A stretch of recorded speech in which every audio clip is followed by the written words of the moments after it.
سلام، امیدوارم حال دلت خوب باشه. خوش اومدی به این جمع خودمونی.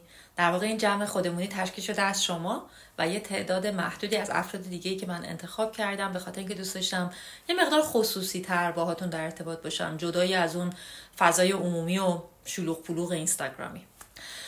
اولین نکته این هستش که من یک آفر ویژه‌ای رو برای مدت زمان محدودی، یعنی تا 19 مارچ که میشه تقریبا شب عید نوروز خودمون، در نظر گرفتم برای افراد این کامیونیتی.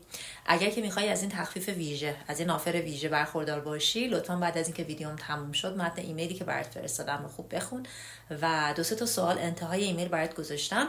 به همراه جواب اون سوالا لطفاً جواب این ایمیل منو بده تا برای مراحل بعدی بتونیم با هم در ارتباط باشیم. نکته بعدی در مورد سرویس من و دوره‌های آموزشی هستش که ارائه میدم. سرویس من 100% کاستومایزد هستش، یعنی اون پکیج آموزشی، دوره آموزشی یک کلاینت با کلاینت دیگه کاملا متفاوت هستش. دلیل اصلیش هم این هستش که جلسه اول دوره آموزشی رو من همیشه اختصاص میدم به جلسه گول ستینگ و نیدز اسسمنت، به خاطر اینکه اعتقاد دارم اون دوره آموزشی خوب ورکاوت میکنه که 100% برای نیاز شما نوشته بشه و طراحی بشه. نکته بعدی در مورد دوره‌های مختلف در واقع آموزشی هستش که من ارائه میدم. یه دسته از افرادی هستن که در واقع به جنرال انگلیش احتیاج دارن، یعنی نیازشون به زبان انگلیسی نیاز everyday life هستش. یعنی مثلا برن فروشگاه خریدشون رو بکنن، یا مثلا با دوستاشون بتونن یه ذره هنگ اوت بکنن راحت، یا مثلا بتونن یه فیلمی، یه چیزی میخوان ببینن به زبان انگلیسی خوب متوجهش بشن. خب تکلیف در واقع این دسته از افراد که مشخصه، چیزی که احتیاج دارن و چیزی که دریافت میکنن کلا پیور لنگویج هستش و در واقع بر پایه چیزی که احتیاج دارن اون دوره براشون طراحی میشه.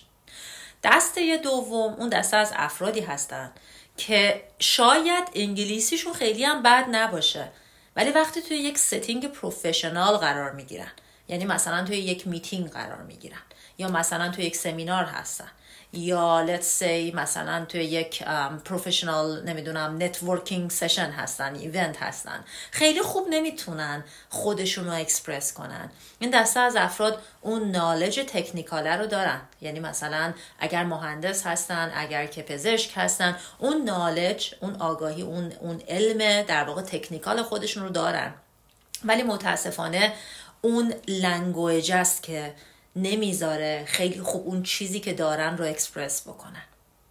دوره‌های آموزشی که من برای این دسته از افراد در نظر گرفتم اون پکیج آموزش زبان انگلیسی هستش که هدفش ادوانس کردن توی کریر هستش.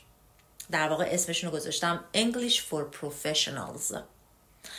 همونطوری که میدونید من بالای 15 سال هست که کار آموزش زبان انگلیسی دارم میکنم. در ایران، کانادا و امریکا کار کردم و توی این چندین سال اخیر در تورنتو به عنوان کریر کوچ دارم با افرادی کار میکنم که از کشورهای مختلف میان و در واقع به اسکیل هایی احتیاج دارن که بهشون کمک بکنه توی اون مسیر حرفه‌ایشون پیشرفت بکنن. اون دوره آموزشی English for Professionals بر پایه آموزش زبان انگلیسی به همراه مهارت‌های کلیدی که احتیاج داری که در دنیای حرفه‌ایتون بدرخشید طراحی میشه. نکته آخری که میخوام در موردش بگم این هستش که اگر به هر دلیلی نمیخوای از من ایمیلی دریافت بکنی از اینجا به بعد و نمیخوای عضوی از این کامیونیتی که امروز من تشکیلش دادم باشی، فقط کافیه یه ایمیل به من بزنی، هیچ توضیحی هم نمیخواد بدی. فقط به من بگو نمیخوام جزء این کامیونیتی باشم.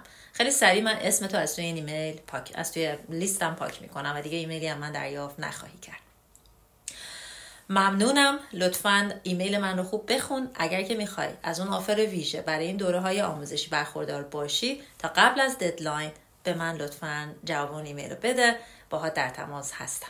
ممنونم.